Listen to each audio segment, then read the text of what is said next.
Y como dije en la clase pasada, les agradecería que un par de hermanos o hermanas hicieran algún comentario de lo que se llevaron la clase anterior, qué les quedó.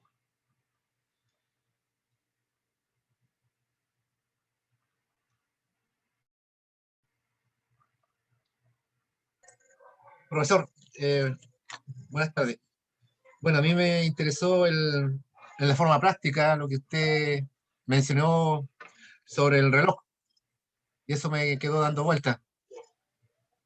Que si no lo usamos, no sabemos usarlo, vamos a dar bote como pelota de ping-pong. Lo otro también que me llama la atención es sobre la postura, la ilustración y el enfoque liberal de David Hume sobre los sentimientos y la subjetividad, y el otro de la ilustración habla de la razón. Al final los dos prácticamente fracasan porque no tienen la mirada de la perspectiva de la justicia de Dios. Y nótese, toda posición que tengamos que no considere al concepto de la justicia de Dios, fracasamos. No importa cuál sea nuestra posición, y tenemos que tener una mirada humilde para ver la justicia desde la perspectiva, otra vez, de la muerte y resurrección de Cristo.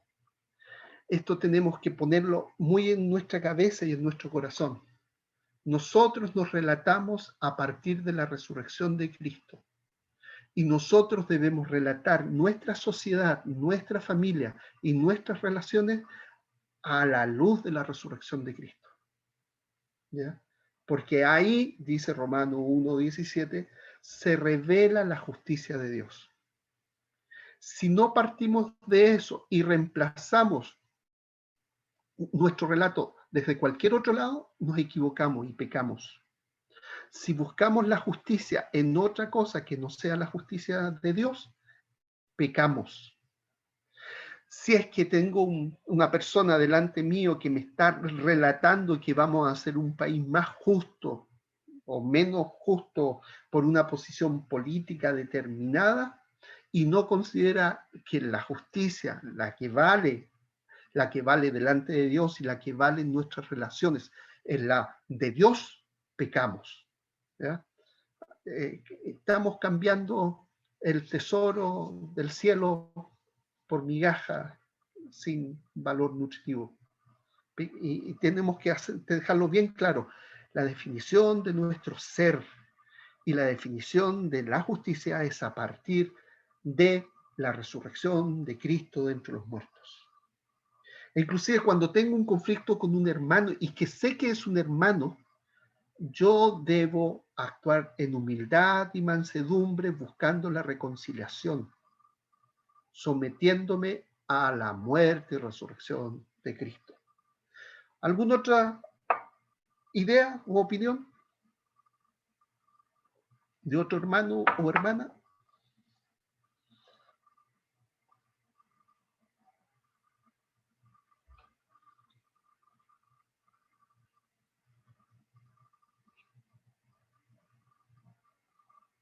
Sin miedo.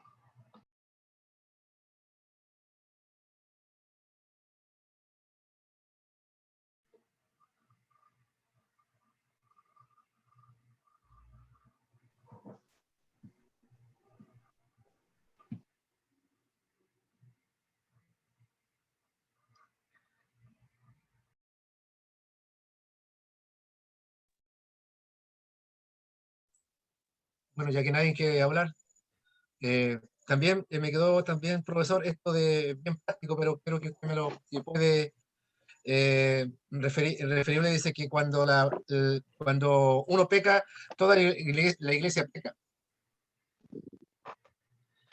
Lo voy a declarar de esta manera. Tenemos que vernos que somos un cuerpo. Siempre es esa la mirada. Somos un cuerpo. Y cuando un hueso se sale del sitio, del lugar donde tiene que estar, y está fuera del sitio, y otro viene y lo pone en el sitio, eso es restaurar. yo no solo restauro el brazo o el hueso que se salió del lugar, sino que todo el cuerpo se siente aliviado, todo el cuerpo se siente restaurado. Y me digo, no, si estoy mejor, el médico o el enfermero o quien haya sido, puso el brazo en su sitio y está recuperándose. Estamos mejor. Eso es para acudir a la metáfora del cuerpo. Entonces, en ese sentido, cuando un hermano peca, la iglesia también peca. Pero cuando un hermano es restaurado, la iglesia es restaurada, porque somos un cuerpo. Y en la medida que entendamos eso, seremos más fuertes como iglesia. Disfrutaremos la fuerza que el Señor nos ha dado, que ya tenemos. ¿Por qué? Porque estamos coordinados como un cuerpo, tanto en la tristeza como en la alegría. Cuando un miembro se duele, todo se duele. ¿Por qué? Otra vez viene, porque somos miembros del cuerpo de Cristo, unos de otros, del Cristo resucitado. ¿Ya? En el pecado y en la restauración hemos de pensarlo así. ¿Ya? Particularmente si sabemos que es un hermano, entonces el llamado que tenemos que hacer es siempre, tú eres santo, Cristo murió por ti, vale la sangre del Hijo de Dios, arrepiéntete porque tú no eres para eso lo que estás haciendo, tu llamado es superior, vuelve al Señor, ¿ya? Porque la fidelidad de Dios te ha sustentado, Él no te ha tratado conforme merecen tus pecados, a pesar de lo que has hecho. Y entonces el llamado es como vuelve, vuelve, vuelve. Ahora, pasó algo interesante que ocurre cuando hay silencios y ustedes tienen que aprender a usar en consejería los silencios. Hay que a veces guardar silencio, particularmente cuando uno está hablando con un matrimonio, para incomodar y ver quién se hace cargo del silencio. ¿Ya? Porque el silencio también comunica, porque es imposible no comunicar. Acuérdense de esa sentencia. Es imposible. Y fíjense, otra vez voy a hacer uso del silencio y voy a pedirle a un hermano o hermana más que hable.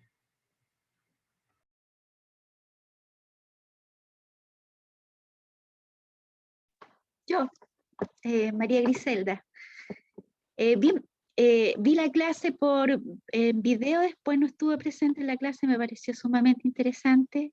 Me llamó mucho la atención, bueno, los conceptos que se han dado a través de la historia de la humanidad con respecto a la justicia, los conceptos fundados, por supuesto, no en Dios, cómo estos pueden afectar, lógicamente, la interpretación de las personas sobre sus propias necesidades de justicia.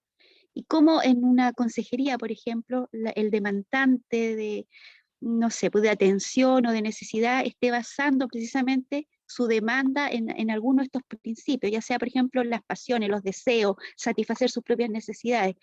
Y para él eso es justicia. Cuando uno como, no sé, como consejero, por ejemplo, dentro de una congregación, no tiene claro tampoco el concepto, podría pensar que, de acuerdo a lo que se dice socialmente, por ejemplo, está en lo correcto. Y eso, bueno, puede traer muchas complicaciones. Primero porque está basado en una mentira, de acuerdo a lo que vi y entendí de lo que explicaste. Ahora, una muy grande preocupación que se me arma siempre encima, yo trabajo con muchas mujeres, y es precisamente el concepto de justicia que hoy día está puesto en el corazón de principalmente las mujeres jóvenes. ¿Cómo ha influido esa idea tan avasalladora y tan descalificadora por otra parte? Porque la verdad es que no encuentro como mucha eh, lógica en muchas posiciones. Pero sí, ese pensamiento está muy marcado en la gente joven, incluso, y que nos más afecta, que son creyentes, son cristianos. Y la preocupación mía siempre es, o sea, si yo me lleno mi vaso de todos estos conceptos, y la mujer sabemos que tiene una gran influencia en la formación de sus hijos, o sea, estoy sembrando el corazón de mis hijos bajo una base de mucha mentira y por lo tanto de injusticia, ¿verdad? Eso como me movió el piso, me marcó. Y lo estoy como estudiando, creo que necesito reforzar más porque mandaste un escrito que estaba viendo, estudiarlo un poquito más porque me interesó mucho el tema para tratarlo precisamente con mujeres y con mujeres jóvenes. Es que es lo que es mi campo, digamos. Así que me ha gustado mucho, Rodrigo, tu, tu, tu enseñanza. Muchas gracias, María. ¿Ya? Sí, empecemos ahora. Ya vimos estas 4 visiones de la justicia que hay en el mundo. Pero hoy día vamos a ver los conceptos de la justicia clásica. ¿Ya? Pero debemos entender esto. En el primer siglo, la iglesia primitiva, el tipo de interpretación que tenía de la iglesia primitiva y qué escuela seguía era la escuela básicamente al estilo hebreo. Mirado desde el Evangelio, Jesús es el Cristo que murió y resucitó, y miraban las escrituras con esa visión, Jesús es el Cristo, o sea, sus lentes era para decir, Jesús es el Cristo que murió y resucitó, ¿ya? Y no lo sacabas de ahí. En cada una de las predicaciones de los hechos, particularmente de Pedro y después de Pablo, tú vas a encontrar el concepto de la resurrección de Cristo. Siempre, siempre, siempre. Y la razón de la burla, cuando estuvo en el Areópago Pablo, de parte de los filósofos griegos, es cuando Pablo dice, y este Cristo resucitó. Y ahí se empiezan a reír. ¿Ya? Entonces, fíjate lo que estoy diciendo. El énfasis nunca fue en la muerte de Jesús. El énfasis siempre fue la resurrección de Jesús, por el cual mostró a todos quién era Él, el Cristo. ¿Ya? Por eso uno tiene que, y aquí voy a sembrar unas cositas, siempre le preguntan a uno que tengan duda respecto a si es cristiano o no, porque está enseñando cosas así como media extrañas, y le pregunten, ¿tú crees que Jesús resucitó?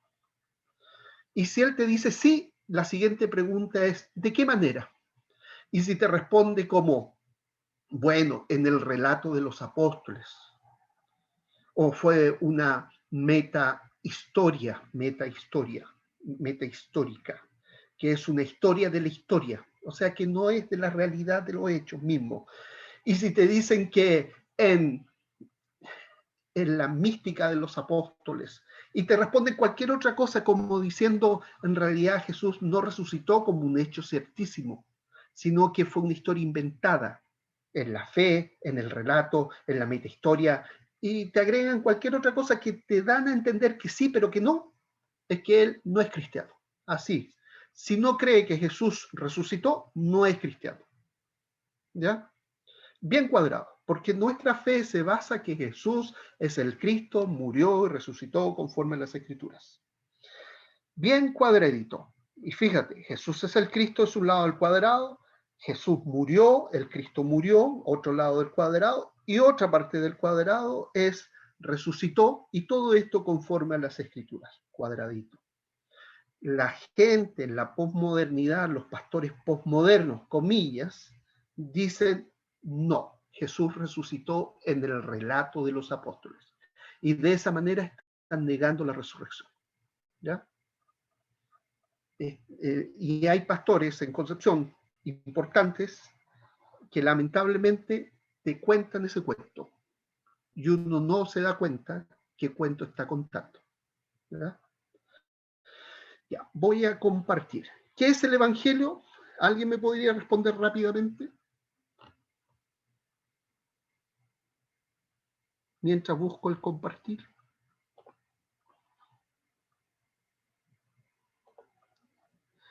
Necesito que... Aquí está. ¿Alguien me responda, por favor, qué es el Evangelio? La muerte y resurrección conforme a la Escritura de Cristo. Ok. ¿Por qué pregunto el Evangelio una y otra vez? Porque la esencia de la consejería que estamos llevando a cabo es la resurrección de Cristo, no otra. ¿Ya?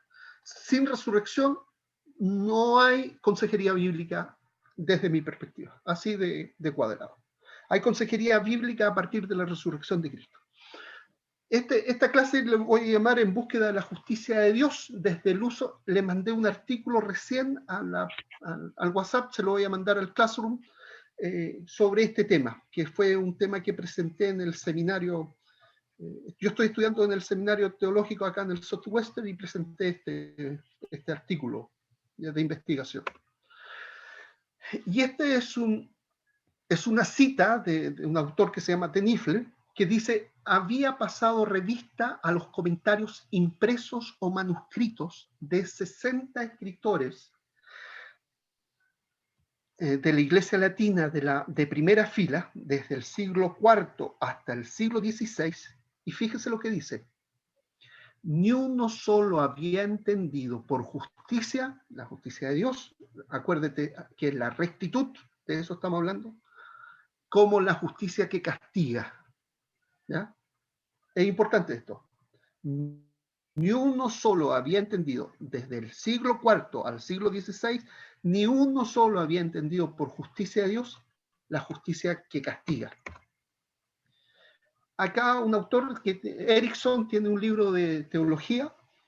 Él dice, por una parte la justicia de Dios parece severa, exigiendo la muerte de los que pecan, enfatizando la dureza y fiereza de la justicia de Dios. Luego Erickson agrega, en el artículo aparecen las páginas donde cito a Erickson con esta frase correspondiente: por otra parte, Dios es misericordioso, benévolo, clemente y paciente. Ahora, la pregunta es, ¿existe en la Biblia esta tensión? Y aquí una segunda pregunta. ¿Existe en la esencia de Dios ese conflicto interno entre la justicia y la misericordia?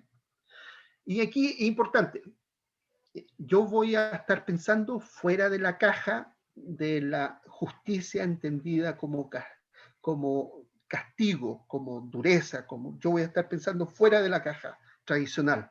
Y les voy a mostrar de dónde viene esa visión tradicional, que llamé la definición de la justicia en el sentido clásico, de los griegos, particularmente Aristóteles y Platón. Y ustedes busquen en internet, busquen teoría de la justicia de Aristóteles, teoría de la justicia de Platón, y se van a encontrar con definiciones que nosotros aplicamos a la definición de la justicia de Dios, cuando ellos definieron sin Dios. Bueno, ¿en qué parte de la Biblia se menciona que la justicia de Dios trata a sus criaturas con dureza y severidad, exigiendo la muerte de los que pecan? ¿Ya? Acuérdense que el triángulo que hice de los niveles lógicos de la justicia, la clase pasada, y la vamos a ver más adelante, donde arriba estaba la justicia y abajo estaba la ira, ¿ya? Y entre medio estaba el juicio, y más abajo estaba la condena, y más abajo estaba la ira. Ok, ¿la justicia de Dios es severa y exige la muerte de los que pecan? Esa es una pregunta. Y para esto vamos a ir a la Septuaginta. La Septuaginta es una traducción de la Biblia, del Antiguo Testamento particularmente, al griego, que empezó a realizarse en el año 300 antes de Cristo. Dicen que fueron 70 o 72, algunos hablan, personas muy sabias de Israel que tradujeron al griego la Biblia. Otros dicen que se llama Septuaginta, Septuaginta significa 70, porque se creía que había 70 naciones a las cuales iban a bendecir a través de esta traducción. Bueno, la pregunta acá es, ¿la justicia de Dios es severa y exige la muerte de los que pecan? Se realiza esta pregunta porque en realidad en el Antiguo Testamento, justicia, que vamos a entenderla como rectitud, en realidad en el Antiguo Testamento justicia, misericordia y fidelidad son sinónimos en esta traducción de la Septuaginta. Fíjate bien, la justicia de Dios ha sido revelada para salvación. Nota esa frase, la justicia de Dios ha sido revelada para salvación. ¿En quién me podría indicar alguien, por favor, en qué versículo se basa esa frase?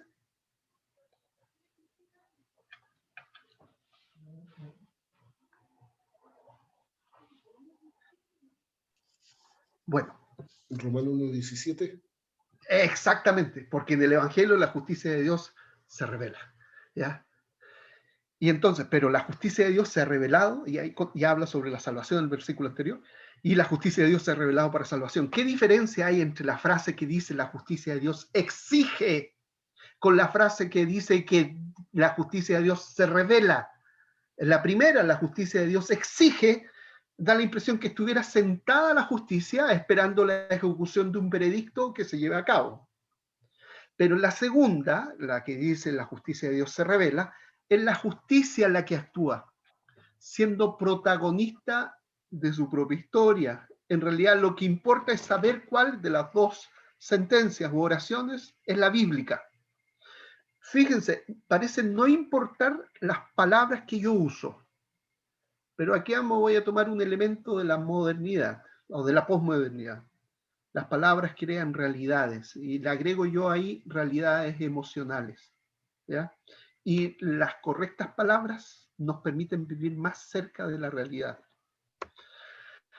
Bueno, aquí voy a citar a un romano, ¿ya? Sí, que se llama Ulpiano, y era, por decirlo de alguna manera, era un abogado, por decirlo, ¿ya? Pero no cristiano.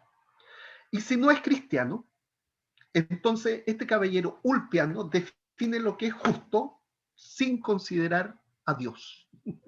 Y ahí es importante.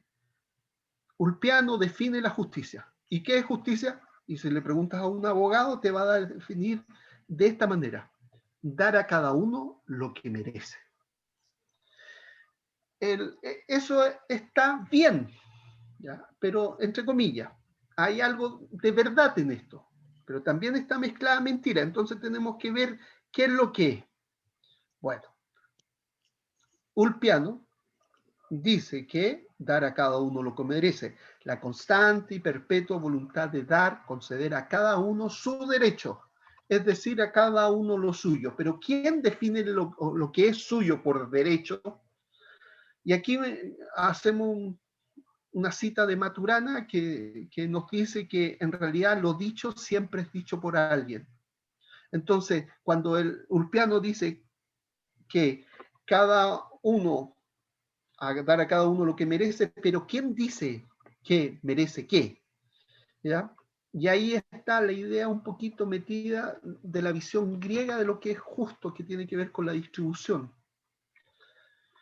Bueno, así habría alguien que dice previamente qué es lo que se merece, pero ¿quién dice, define que es suyo por derecho? Maturana plantea, lo dicho siempre es dicho por alguien. Y aquí ese alguien es nuestro Dios. Y yo definí, a partir de N.T. Wright, que dice que en la Septuaginta se entiende la justicia como fidelidad de Dios al pacto, lo plantea así, y como también a Piper, que dice que la justicia es el compromiso inquebrantable por cumplir lo que se ha prometido, la palabra empeñada, dice Piper.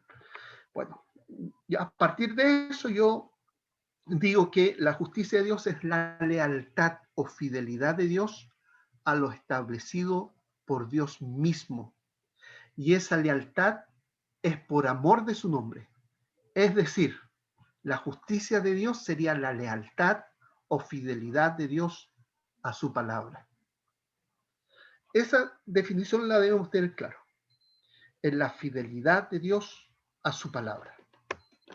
La definición de justicia de Dios mayoritariamente ha sido hecha teniendo como base las leyes, pero anudada con la infidelidad del hombre. Sin embargo, en la Escritura, la justicia de Dios es hecha a partir de la misericordia, teniendo como base la fidelidad de Dios y tiene como objetivo, y aquí importante, la justicia tiene un objetivo, ¿ya? Y tenemos que tenerlo claro. La justicia de Dios tiene un objetivo. ¿Cuál es el objetivo de la justicia de Dios? La redención y o salvación de su pueblo. En búsqueda de la justicia de Dios se llama esta.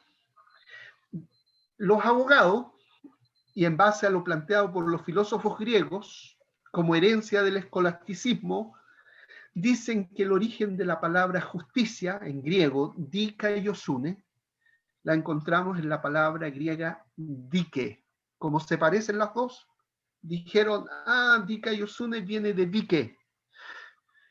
Pero vamos a ver que esta mirada ha influenciado negativamente la lectura e interpretación de las escrituras, en especial en los traductores y defensores de la escritura desde la Reforma.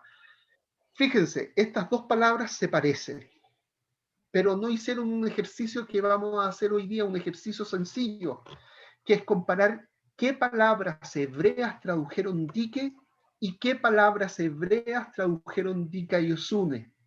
Y si se mezclan esas dos palabras, ¿y dónde podemos ver qué palabras hebreas se tradujeron como dikaiosune? Bueno, tenemos la Septuaginta. Entonces puedo ver qué palabras hebreas tradujeron dikaiosune y qué palabras hebreas tradujeron dike. Y si son sinónimos las dos palabras de origen. Y aquí quiero decir algo antes. Lo dije en la clase pasada. La visión clásica de la justicia griega es y se entiende mejor si vemos el horizonte, la línea del horizonte. Para el griego, la justicia, para el griego, la definición de la justicia sin Dios, para el griego, era, ¿ves esta línea? Esta línea divide la parte de los dioses, que está arriba, y la parte de los humanos, que está abajo. Entonces, la justicia distribuye. La justicia para los griegos es distributiva. Pero si un hombre toma algo que es de los dioses, esta justicia castiga. Y en ese sentido, la justicia para los griegos es retributiva. Entonces, fíjate lo que estoy diciendo. Tengo la justicia distributiva, la justicia retributiva. ¿Qué definición de la justicia es esa? Una definición de la justicia sin Dios. ¿Ya? Para el griego la justicia es distributiva porque dice esta parte es de los hombres y esta parte de los dioses, distribuye, pero si los hombres toman algo de los dioses, entonces la justicia va y castiga.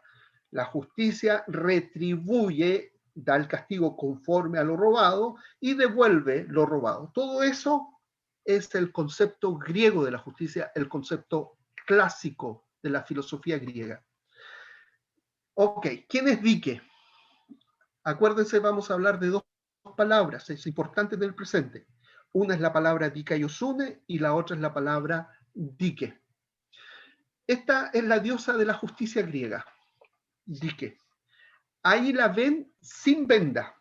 ¿Por qué? Porque los griegos la tenían sin venda. ¿Cuándo aparece vendada? Aparece vendada en el Renacimiento. Ahí recién le ponen la venda a la justicia, a la diosa griega. En la mitología griega, y perdonen que vaya a la mitología griega porque quiero explicarles el concepto de la justicia entre los griegos, ¿ya? Esta es la visión griega de la justicia, y nosotros como buenos cristianos, comillas, tomamos elementos de eso y explicamos a partir del concepto griego mucho de la Biblia, ¿ya? En la mitología griega, Dike era una de las hijas de Temis, diosa de las leyes de la naturaleza y de Zeus, dios que presidía el Olimpo. Dike tenía una espada para herir y traspasar con ella a todo aquel que no cumplía las leyes, Temis, las leyes de su padre. Sin embargo, la palabra Dike, en la versión griega del Antiguo Testamento llamada Septuaginta, se usa para traducir palabras que desde el hebreo al español se traducen como venganza. Esta es importante. Palabras como venganza, causa y acusación. Dike traduce esas palabras. Y acá están estas palabras hebreas. Estas 5 palabras hebreas, Rif, Nakam, Din, Deber, Harut, se traducen como dique en la Septuaginta. Acuérdense, dique es griego. Estas palabras que aparecen aquí son hebreas. Imagínense 5 ríos que alimentan un lago. Y estos 5 ríos son llamados Rif, Nakam, Din, Dev y Harut. Y estos 5 ríos que alimentan un lago, alimentan el lago de dique. El propósito de este trabajo es buscar el sentido original con que se asoció la palabra dique para posteriormente compararlo con el uso de la palabra dica y osune. La palabra dique se utiliza para traducir 5 palabras hebreas, apareciendo un total en el Antiguo Testamento de 17 veces en la Septuaginta. Solo 17 veces aparece dique. Y fíjense, aquí hay un libro de un señor Mauns que utilicé para la investigación. Y estas palabras la pueden buscar, se las muestro mejor, a ver si es que... Bueno, ahí está, la pueden buscar mejor. Después les digo dónde buscarla. Aquí están donde la palabra rif, que significa una acusación legal en contra de alguien, se traduce como dique. Ahora, acá está Nakam, donde según Mauns, esto significa venganza o castigo, ¿ya?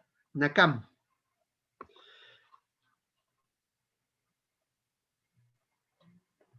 Y acá está Din, donde se traduce como causa o acusación.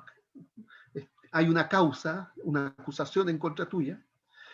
Y acá está deber, que se traduce como plaga.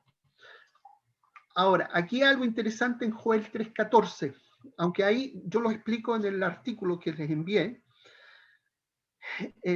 Lo traduce de una palabra hebrea, juega con una sola, creo que es con la tercera letra juega el autor, que en realidad él dice foso o trinchera, pero también el sonido de la palabra significa ira, ¿ya? Y lo explico ahí en el artículo, en Joel 3:14. Es como jugó con la palabra. Es como, esta es la trinchera, pero en realidad viene la ira. Es como la idea. Jugó con la palabra el autor. Los hebreos hacían esas cosas. Es como nosotros también en español, a veces jugamos con las palabras como para decir otra cosa. Fíjense, y aquí algo interesante. Cuando aparece dique en el Nuevo Testamento, aparece cuando Pablo es salvado del naufragio y es mordido por la serpiente y esperaban la muerte de Pablo, porque dijeron que este hombre era un asesino, posiblemente, por eso sale del naufragio y la diosa Dique, que lamentablemente al español se tradujo como justicia, pero al inglés se traduce como revancha y al francés también. Y algo interesante, al latín se traduce como ultio, que es un dios que parece que ahí viene nuestra palabra ultimatum, ¿ya? Que tiene que ver con la venganza, el ultio, el dios latín ultio. Bueno, ahí en Hechos, cuando Pablo es mordido, dice, di que no lo deja vivir. Entonces indica que la diosa venganza, o la diosa que está a cargo de la justicia, comillas justicia, que es en contra, no lo deja vivir. Acuérdense, la cosmovisión de los hombres de la isla era que Dike era hija de Temis y de Zeus, y era aquella que retribuía. Y entonces aquí hay algo interesante. Cada vez que aparece en el Antiguo Testamento Dike, siempre actuaba en contra, nunca a favor, en retribución de aquel que rompía las reglas de Temis o de Zeus. En esa misma línea se relaciona dique con la ira en contra de los enemigos del pueblo del Señor, y por ende se constituían enemigos de Dios. Y aquí interesante, diques habría sido en la filosofía griega, en el mundo griego, la madre de Dikaiosune, una especie de diosa menor, en realidad ni siquiera cae en la categoría de diosa, Dikaiosune para los griegos, ¿ya? Un demiurgo. Y que tendría que ver con la rectitud, la lealtad y la fidelidad. Eso hace la distinción. Dike tuvo una hija que sería Dikaiosune en el mundo griego. Y este mundo griego dice, no, ellos tienen que ver con la rectitud, la lealtad, la fidelidad. Entonces tengo en el mundo griego, para entender la visión de la justicia, está el papá, Zeus, está su hija Dike, y la nieta de Zeus sería Dikaiosune. Hay tres personitas ahí. Ahora nos vamos al Antiguo Testamento, al hebreo. La palabra Sedaká. La palabra Dikaiosune es usada en la Septuaginta para traducir principalmente la palabra hebrea Sedaká, palabra que en el judaísmo moderno sostiene las relaciones de misericordia y lealtad de unos hacia los otros, siendo utilizada como sinónimo de gracia. E inclusive, si ustedes van, el otro día si ustedes ven y buscan en YouTube Sedaká para Israel o para los hebreos, se van a dar cuenta que ellos hablan de Sedaká cuando las personas dan limosna. El otro día fui a una iglesia acá en Dallas de un trasfondo hebreo, y en el ofrendero tenía escrita la palabra Sedaká, ¿ya? E interesantemente que ellos lo asocian con la limosna. Y lo interesante es que la palabra limosna viene del griego eleomosune. Y eleomosune significa misericordia y compasión. ¿Ya? Y acá, para los judíos, acá lo saqué del comentario de Romanos de nuestro hermano Samuel Pérez Millo. Y también aparece en el artículo el número de página donde lo saqué. Para los judíos, la ira era la manifestación justa del furor divino contra el pecado que aniquila a los injustos, ¿ya? Y justicia es el favor divino en los justos que por su justicia no son aniquilados. Fíjense, y aquí algo interesante. ¿Por qué nosotros somos justos? Por la justicia que poseemos. ¿Qué justicia poseemos? La justicia de Dios que nos posee. ¿Cómo poseemos aquella justicia que nos posee? Por la fe en la muerte y resurrección de Jesucristo. Entonces, ese favor divino para nosotros está presente por la fe en el Cristo resucitado. En la Septuaginta, Dikaiosune adquiere un nuevo sentido. Ahora ya no es la nieta de Zeus. Al ser usada para traducir Sedaká, Dikaiosune se resignifica y adquiere el propósito de definir la esencia de Dios. Pero sucede algo más sorprendente.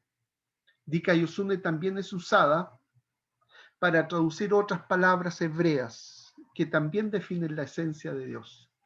Y esta palabra es bonita, bellísima: misericordia. Fíjense lo que estoy diciendo. Sedaká se traduce como Dikaiosune.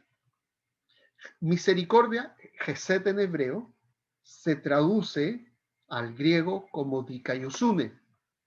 Y aquí encuentras todos los textos donde la palabra Gesed, y ahí están los símbolos de la palabra Gesed, se traducen al griego como Dikaiosune. Génesis 19:19, que lo leímos la vez pasada, Génesis 20:13, Génesis 21:23, Génesis 24:27, Génesis 32:10, Génesis 15:1, Éxodo 34:7, Isaías 63:7. Y fíjate, otra palabra que además se utiliza para traducir Dikaiosune es la palabra emet. fidelidad y o verdad. Esta palabra emet, de ahí viene la palabra emuná, pero también viene la palabra amén, que significa así sea, que se haga con fidelidad lo que Dios ha dicho. Esa es la idea. Entonces, fíjese lo que estoy diciendo. La palabra misericordia, Geset, la palabra fidelidad, emet, se traducen como dika yosune, que en nuestro español se tradujo como justicia, o debiera haberse traducido como rectitud. Y ahí aparece Génesis 24, 49, Éxodo 18, 21, Josué 24, 14, Isaías 38, 19, Isaías 39, 8, Ezequiel 18, creo que hay una falla, pero en el artículo está bien escrito, y Daniel 8, 12. Sedacá, Eleomosune y Aleteia, no solo las palabras hebreas sedacá se traducen al griego como dikaiosune, sino que además se traduce al griego, fíjate lo que estoy diciendo, como eleomosune, misericordia, y también como aleteia. Vuelvo a decir, la palabra sedacá se traduce como elemosune, de donde viene la palabra limosna, pero también la palabra sedacá se traduce como aleteia, que también significa fidelidad. ¿Ya? ¿Se acuerdan cuando en Apocalipsis hablan del fiel y verdadero? Bueno, ahí está la palabra, la palabra emet, perdón, la palabra aleteia, aletinos, y la palabra pistas, que es fiel. Bueno, pero volvamos a nuestro tema. Sedacá se traduce como elemosune, y sedacá se traduce como aleteia. Anteriormente yo había dicho que la palabra geset, hebrea, se traduce como dikaiosune, y la palabra emet, hebrea, se traduce como dikaiosune. Pero esto también pasa al revés, o sea, que la palabra hebrea sedacá también se traduce como elemosune, y también se traduce como aleteia. Y aquí está. La palabra sedacá traducida al griego como eleomosune. ¿Cuál es la palabra sedacá? La palabra es justicia. Entonces ahí están, Deuteronomio 6.25, Deuteronomio 24.13, Salmos 24.5, Salmos 33.5, Salmos 103.6, Isaías 1.27. Y continúa. Isaías 28.17, Isaías 56.1, Isaías 59.16, Daniel 9.16, Ezequiel 18.29, Ezequiel 18.21. Sedacá traducido como alegría. ¿Se acuerdan que el texto en Romanos dice que la justicia consiste en, porque el reino de Dios consiste en justicia, paz y gozo? Bueno, aquí está una palabra que significa gozo o alegría.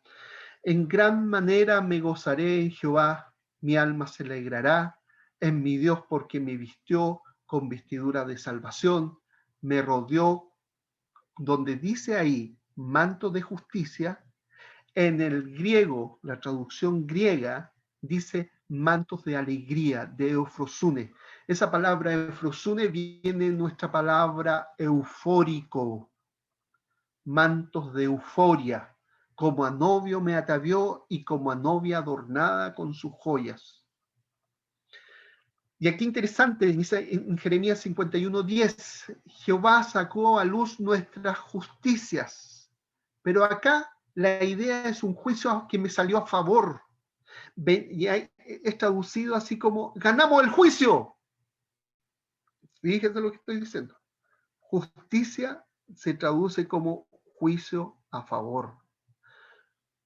Interesante, porque en Romanos 1:17, cuando dice en el Evangelio la justicia de Dios se revela, entonces podemos leerlos también de esa manera. En el Evangelio lo que se revela, que el juicio salió a favor de Jesús, el Mesías, quien decía ser el Cristo, y efectivamente Él es el Cristo, porque Dios lo resucitó de entre los muertos.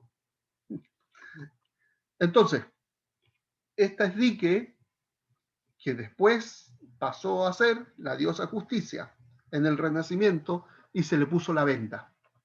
¿Ya? Esta es la visión clásica de la justicia. En el mundo hebreo, Dike pasa a ser la espada de la venganza. Ahí está, hay una cita de Levítico 26, 25, donde habla sobre que Dios va a retribuir al pueblo cuando se aparten de él. Es la retribución en contra de los que aborrecen al Señor, Deuteronomio 32, 41. Es también la acusación que se tiene en contra de los hombres, así como el juicio ejecutado contra los enemigos de Dios, y que finalmente se manifestará en el campo de la matanza. Dike se utiliza para traducir las palabras hebreas que significan venganza, acusación, ejecución de un juicio. En las escrituras del Antiguo Testamento, Dios es conocido, sin embargo, como Dios de Dikaiosune, Dios de justicia. Es en esta línea que en Isaías 56:1 es la Dikaiosune, justicia de Dios que se revelará cuando el Mesías se manifieste. Y Pablo explica que fue la justicia de Dios, Dikaiosune, quien finalmente se reveló cuando vino el Mesías, como dice Romanos 1:17. Más aún, para Pablo, el reino de Dios consiste en justicia, Dikaiosune, paz y gozo, Romanos 14:17.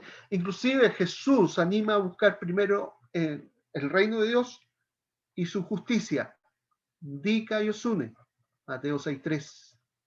Dikaiosune no solo desplaza a Dike en el puesto que tenía delante de su padre Zeus, sino que además es una de las palabras junto a fidelidad, misericordia y o amor que la Escritura usa para definir la esencia de Dios. La Dikaiosune quien define la esencia de Dios y no Dike. En la cosmovisión hebrea, Dikaiosune adquiere otro sentido. Es resignificada ocupando el primer lugar en importancia en el lenguaje de la Septuaginta, junto a las palabras misericordia y fidelidad. En el mundo hebreo es la Dikaiosune quien actúa a favor de los suyos, protegiéndolos de cualquier acusación, castigo o venganza, o Dike, en contra de los suyos. En la cosmovisión hebrea, Dikaiosune es superior a Dike. Es Dike quien se somete a Dikaiosune de Dios. La venganza, es decir, Dike de Dios es justa, Dikaios, pero no se puede decir, esta es importante, que la justicia de Dios es vengativa. No, porque el objetivo de la justicia siempre es redimir, restaurar, levantar. Son los oprimidos quienes verán la Dikaiosune de Dios, los oprimidos que le creen a Dios, que buscan y tienen sed y hambre de justicia. Pero esa misma Dikaiosune, como consecuencia del acto redentor a favor de los redimidos, los que están en contra van a experimentarla como Dike, ira, castigo, venganza por parte de los opresores del pueblo. Lo central de la palabra Dikaiosune es que cuando ésta actúa, lo que se muestra o manifiesta es la fidelidad de Dios a sus promesas, a los dichos de Dios. Y esta fidelidad está basada en el amor de su nombre y todo esto para su gloria. Todo lo que expuse no niega la ira del Señor, pero la ira de Dios se ha de entender como un acto de Dios, como la ejecución de una condena procedente de un juicio que es desde su justicia. En este sentido se puede entender que la Dike de Dios es justa. Y aquí está el gráfico. La justicia, la fidelidad de Dios a sus promesas por amor de su nombre para su gloria, de donde vienen los juicios, donde Dios declara justo al poseedor de justicia, que ese poseedor de justicia la adquiere solo por la fe en el Cristo resucitado, y así la justicia que posee, lo posee, o bien lo declara culpable del pecado, por ende pecador, porque es esclavo del pecado, el pecado que posee, lo posee. Al poseedor de justicia por la fe en el Cristo resucitado, lo justifica, es decir, lo sumerge en la justicia de Dios. O al pecador, al que no tiene a Cristo, lo condena, lo declara, la declaración de culpa que Dios realiza, y por ende la ira de Dios, la ejecución de la condena. Por otra parte, el justificado es perdonado, redimido, lavado por la sangre de Jesús y tiene vida eterna. Conclusión. Pablo afirma que la justicia de Dios se ha revelado en el Evangelio. Es decir, es la justicia de Dios la que se revela en la resurrección de Cristo de entre los muertos, y no dique.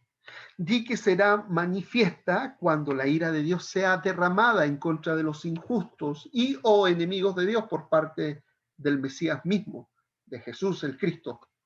Y acá está nuestro texto, porque en el Evangelio la justicia de Dios se revela. Como está escrito, más el justo por la fe vivirá. La frase, la dikaiosune de Dios, que aparece ahí en Romanos 1:17, se revela en el Evangelio, se puede leer de las siguientes maneras. La misericordia de Dios se revela en la resurrección de Cristo entre los muertos. La fidelidad de Dios se revela en la resurrección de Cristo entre los muertos. La lealtad de Dios se revela en la resurrección de Cristo entre los muertos. La alegría de Dios se revela en la resurrección de Cristo entre los muertos. Y por supuesto, como está traducido en la 60, la justicia, me gusta más la rectitud de Dios se revela en el Evangelio.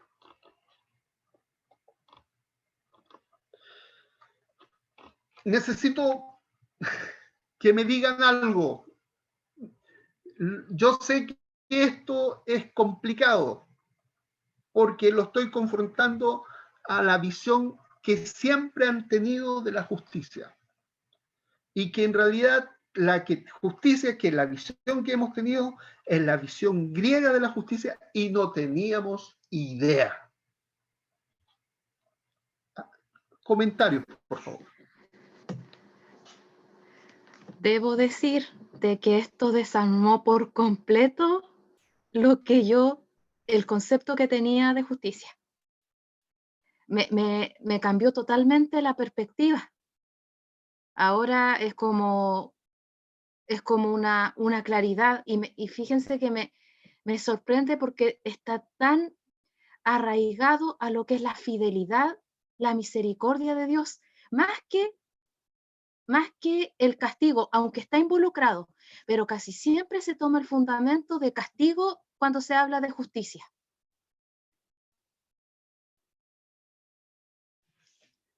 Recuerda que lo que he enseñado no niega el castigo, pero lo pone en un nivel lógico más abajo.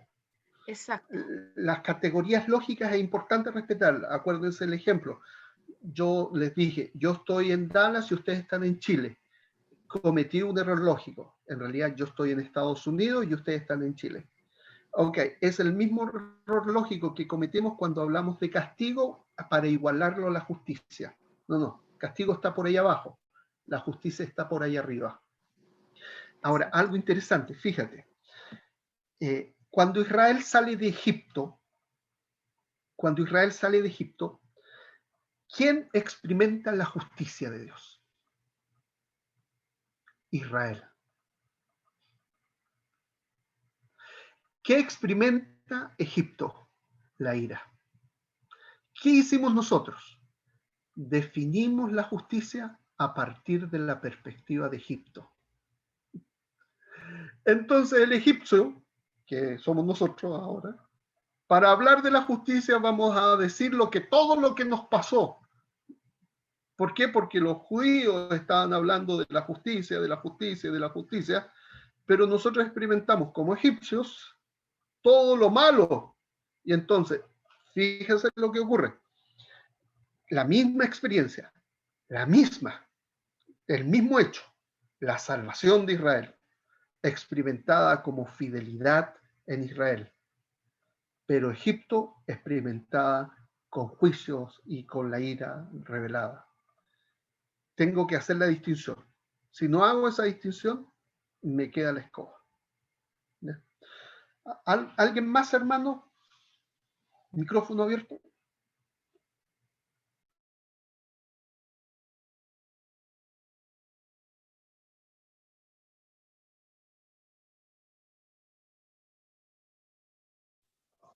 Sí, yo por acá. O sea, hola a todos. Yo concuerdo mucho con la hermana el concepto de justicia como se está planteando como un mecanismo, una herramienta que usa Dios para restauración. Es lindo y nos quiebra un poco el paradigma de la justicia como juicio de castigo, que va en el nivel lógico más abajo como estamos conversando. Entonces, comparto que también nos abre un poco ahí la visión de la justicia de Dios como una palabra fiel a lo que Dios ya ha dicho, ¿no es cierto? Por amor al mismo. Fíjate el texto, te fortaleceré con la diestra de mi justicia. Isaías 41:10. Y cómo te cuadra perfectamente con lo que dije hoy día. ¿Ya? Su misericordia, su fidelidad, sus promesas, eso es lo que te fortalece. Él estará contigo. ¿Ya? Entonces, es como, y fíjate, siempre, siempre, siempre se habla de la justicia de Dios. Algo interesantísimo, hacer esas distinciones. Nunca se habla de la justicia de Cristo. Es interesante eso, ¿ya? Aunque Cristo es Dios, no estoy separándolo, ¿eh? Pero siempre, siempre es la justicia de Dios en el texto. Entonces, ¿por qué? Porque cuando Cristo viene, vemos la justicia de Dios actuando en la persona de Cristo. Más ahora se revela en la resurrección de Cristo.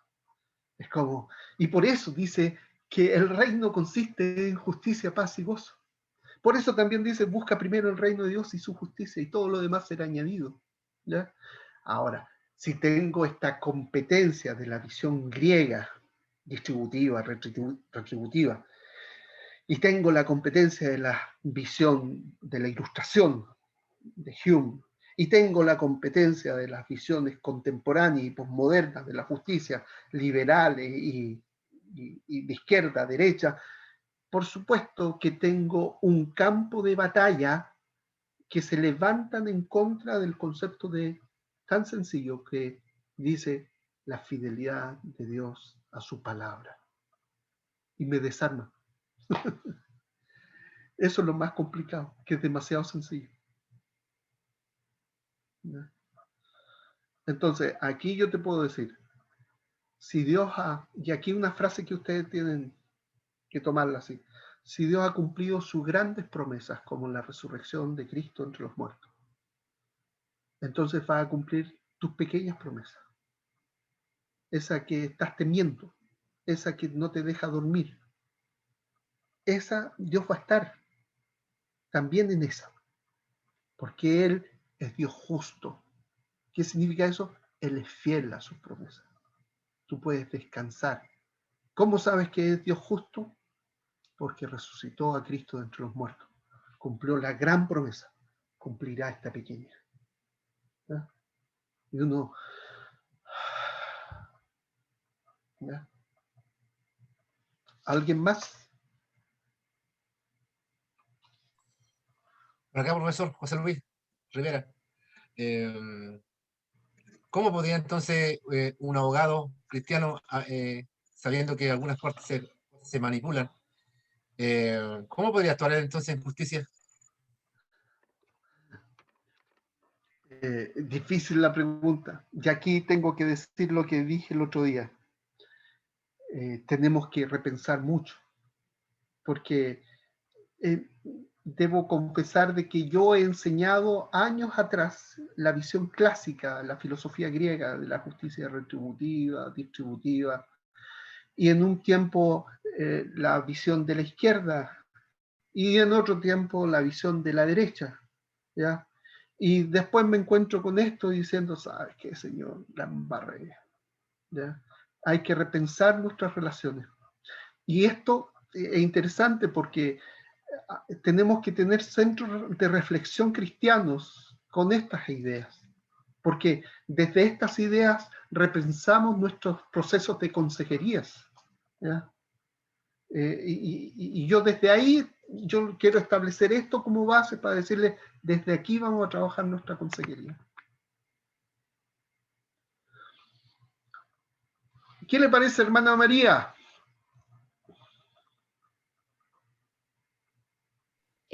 Muy bueno, fantástico. Pensar en que fantástico para el que está pesado, bueno, que está con cargas, mirar la justicia de Dios desde la misericordia, de su fidelidad. Lógico que cambia.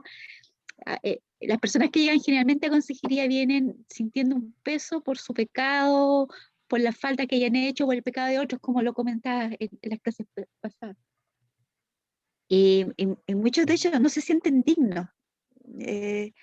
Piensan que es la vida que les tocó y que no pueden hacer mucho, que no hay mucho que se pueda hacer al respecto. Y al entender cómo opera la justicia de Dios sobre los que han creído en su nombre, las posibilidades que se abren, yo creo, en el corazón de estas personas son muchas más, porque hemos sido por mucho tiempo probablemente una iglesia o personas muy acusadoras. Y separamos demasiado los que parecieran más píos de los que no son tan píos. Y eso, sin duda, hace iglesias a veces con dos tipos de feligreses, ¿verdad? Los que son más hermanos y los que son menos hermanos, porque están más marcados. Y sobre todo en la iglesia chilena, de las que vienen de mi línea, que marca mucho, por ejemplo, el hecho de la conducta de la persona, como el ejemplo de hombre creyente, hombre santo, hombre espiritual, como se le llamaba también. Y hacía una separación muy significativa entre el pueblo de Dios, partiendo, por ejemplo, por las mismas mujeres, tantas represiones que se hizo dentro de la iglesia.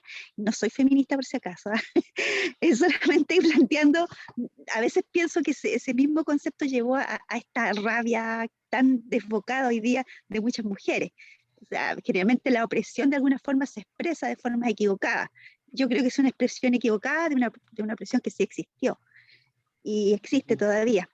Pero sí, hubieron, ¿no? Las mujeres eran marcadas por cosas naturales en la iglesia. Si había una separada, una divorciada, era el caos más grande y tenía casi nulas posibilidades de tener un cambio en su vida. O sea, era condenada eternamente por la iglesia. Podía estar, ir, pero ni se le ocurriera hablar delante de la congregación. Entonces, hoy día, con este nuevo, esperemos, paradigma, lógicamente la consejería, como decías tú, cambia y las puertas se abren.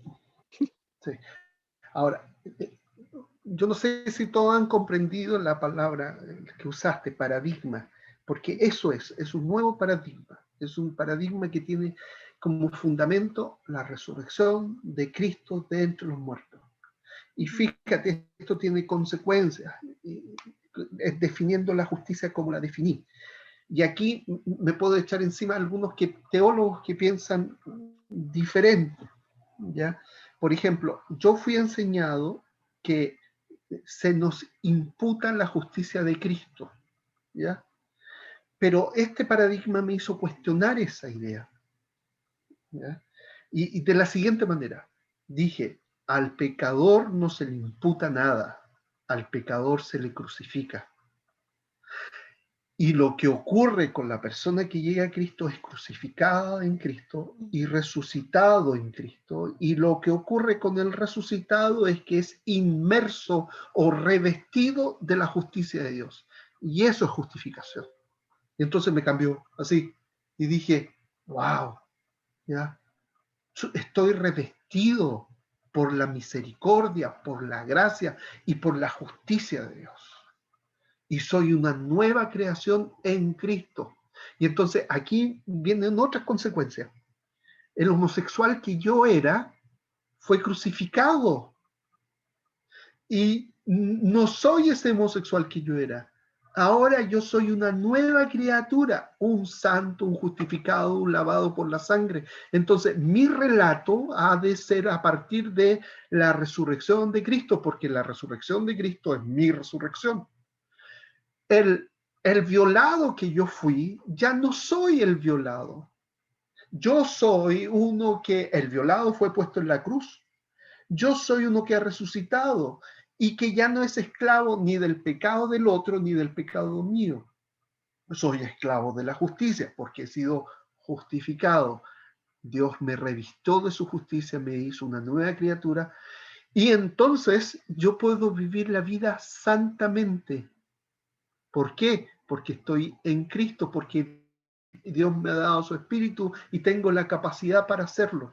Entonces, como si yo es repensar todo, ¿ya? Es un nuevo paradigma, ver a la justicia como fidelidad. ¿Qué ocurrió con nuestros reformadores del año de la Reforma?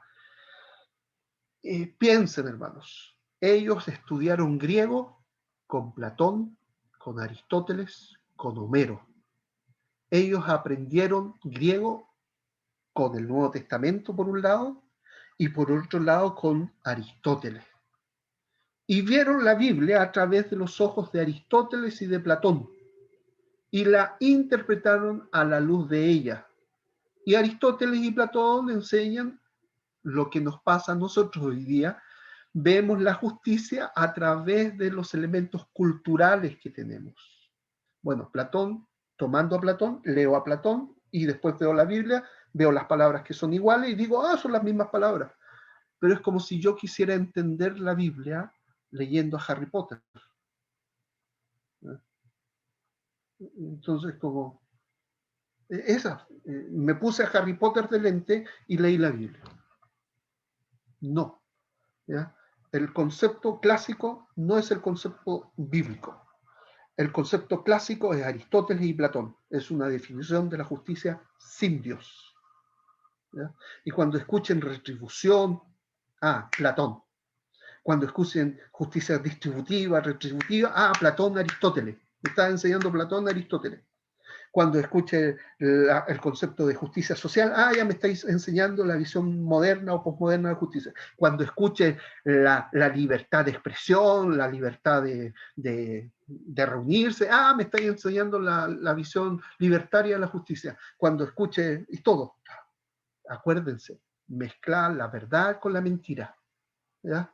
Y entonces me voy para allá y me olvido de que la justicia de Dios tiene que ver con su palabra y con su fidelidad. Ahora me van a entender esta línea. Esta línea, ¿ya? Esta línea que está ahí. Esta línea le voy a llamar fidelidad de Dios. Si yo veo esta fidelidad de Dios desde arriba, ¿ya? Desde arriba, voy a decir desde su palabra. Esa entonces la voy a entender como justicia. Pero si veo la fidelidad de Dios desde abajo, desde su amor, aquí está, desde su amor, la fidelidad de Dios. Si la veo desde arriba, desde su palabra, es entonces justicia. Pero si veo esa fidelidad desde abajo, desde su amor, es misericordia. Por eso es en el Antiguo Testamento, Dika Yosune, Aletheia y Elemosune, tres palabras griegas que significan justicia o rectitud, fidelidad y misericordia, sinónimos. ¿Por qué? Porque defino los hechos de Dios a partir de su amor o a partir de su palabra. ¿Ya? Acuérdense que la palabra es verdad, el espíritu es verdad. ¿Ya? Y eso cuando dice que es verdad, la traducción griega es aletheia.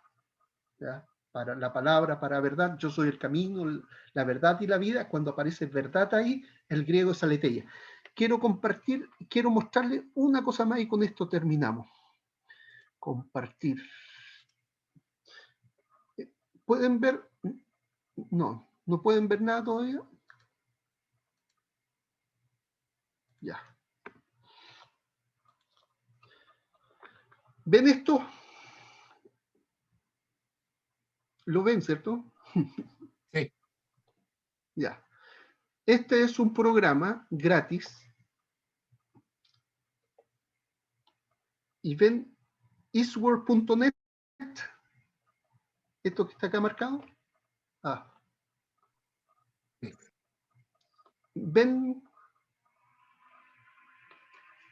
Este Eastworld es un programa gratuito donde pueden bajar la Biblia que yo tengo acá.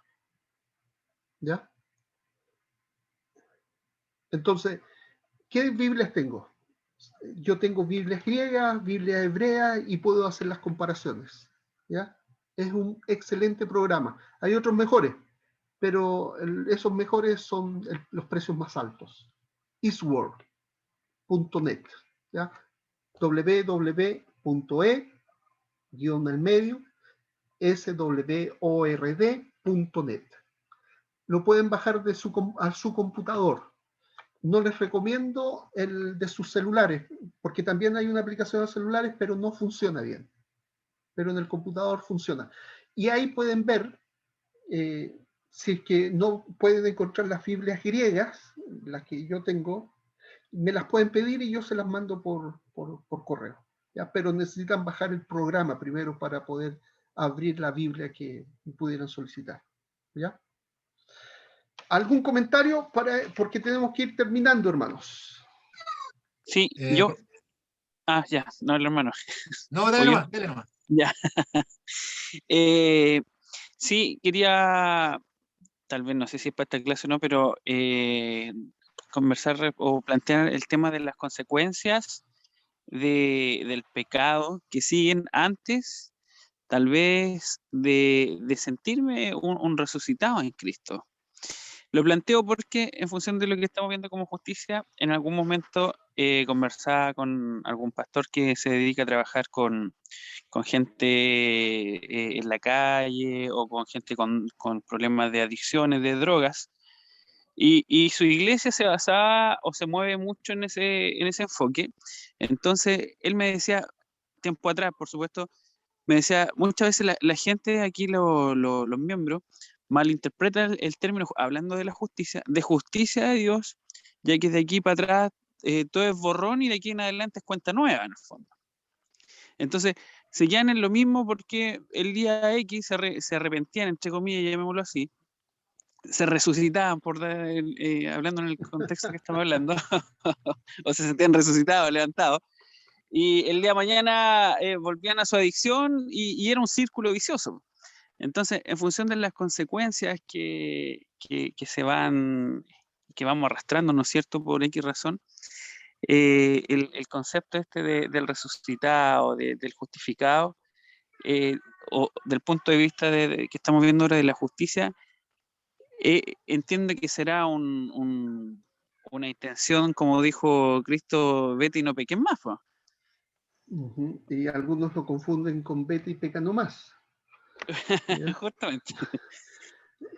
Sí, lo que pasa es que Romanos 6 es clave.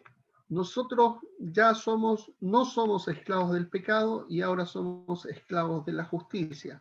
Y si presentamos nuestros miembros a la justicia como un acto consciente, ¿ya? Como un compromiso y en realidad la palabra compromiso no me gusta mucho, pero la idea es con promesa, ¿ya? Un comprometido es uno que tiene promesa y uno que vive conforme a las promesas de Dios. No es mi promesa, sino la promesa de Dios que me ha dado.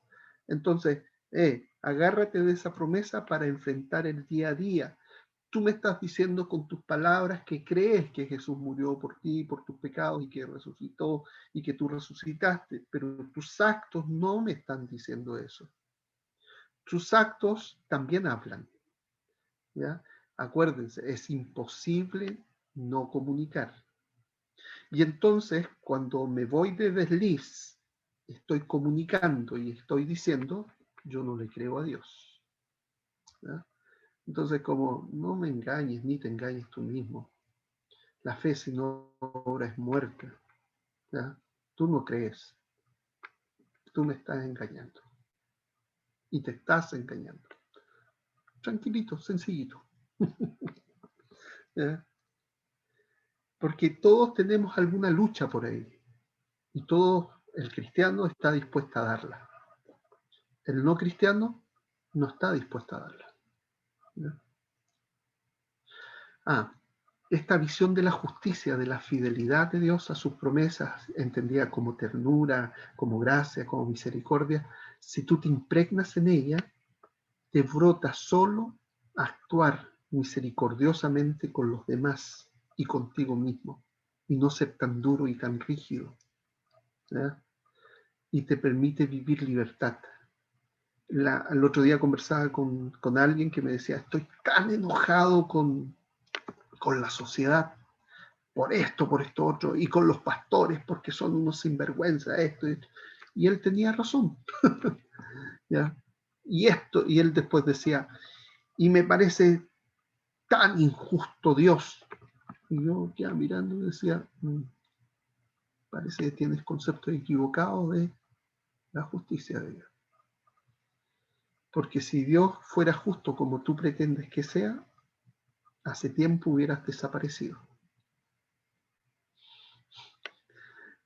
¿Ya? Bueno, las respuestas no son a veces las que uno espera. ¿Alguien más quería decir algo? Y con ese alguien más terminamos. Creo que Sergio o José. ¿Quién era? Yo, profesor José Luis Rivera.